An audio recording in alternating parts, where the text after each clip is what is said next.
रात का वक्त, शदीद धुंध और सुनसान पहाड़ी रास्ता। आदिल ने अपनी गाड़ी की हेडलाइट्स मद्धम होते देखी तो दिल ही दिल में गाली दी। अभी खराब होने का वक्त था।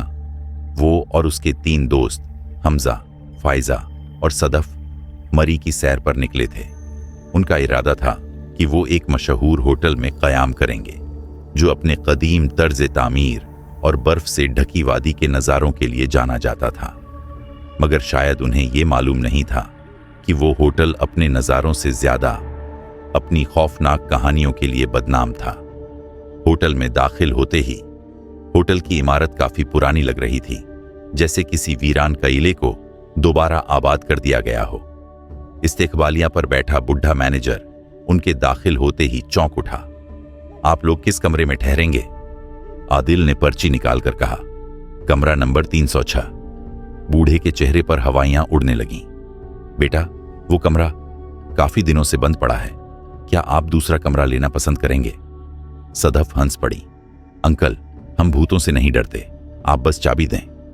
बूढ़े ने कुछ कहना चाहा, मगर फिर सर झुकाकर चाबी पकड़ा दी।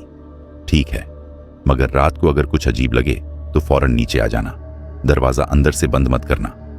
कमरा 306 कमरा आम होटलों के कमरों जैसा ही था, मगर एक चीज अजीब थी।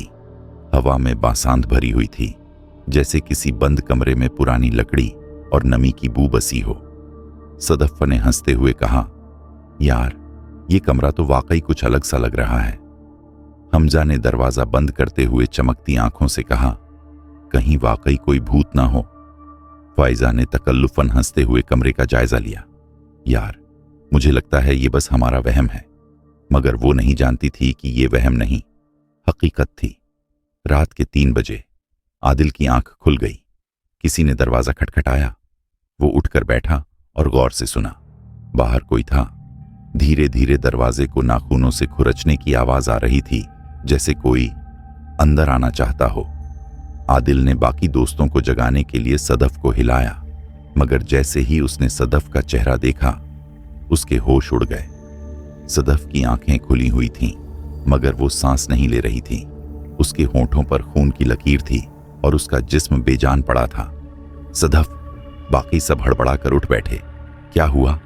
हमजा चिल्लाया। सदफ! सदफ नहीं रही, आदिल चीखा। अचानक रोशनी मद्धम होने लगी। खिड़की के पर्दे बेवजह हिलने लगे और हवा में सरगोशियां गूंजने लगीं। ये कमरा मेरा है। हमजा ने जल्दी से दरवाजा खोला, मगर दरवाजे के दूसरी तरफ वो खड़ी थी, वही औरत जिसे सालों पहले नदी में गायब हुए देखा गया था। उसका जिस्म हवा में मुअल्लक था, आंखें मुकम्मल स्याह और उसके लंबे नाखून खून में डूबे हुए थे। अब तुम में से कौन अगला होगा? दरवाजा एक झटके में बंद हो गया और पूरा कमरा खून की बूंदों से भरने लगा। सुबह होटल के स्टाफ ने जब सुबह दरवाजा तोड़ा तो कमरे में सिर्फ आदिल, हमजा और फायजा थे। सदफ का कोई वजूद नहीं था। सदफ कौन? मैनेजर ने परेशान होकर पूछा। वो जो हमारे साथ आई थी, हमारी दोस्त। आदिल चीखा। बेटा, तुम तीनों ही तो आए थे, कोई सदफ नाम की लड़की तुम्हारे साथ नहीं थी क्या? सदफ की सारी तस्वीरें मोबाइल से गायब थीं।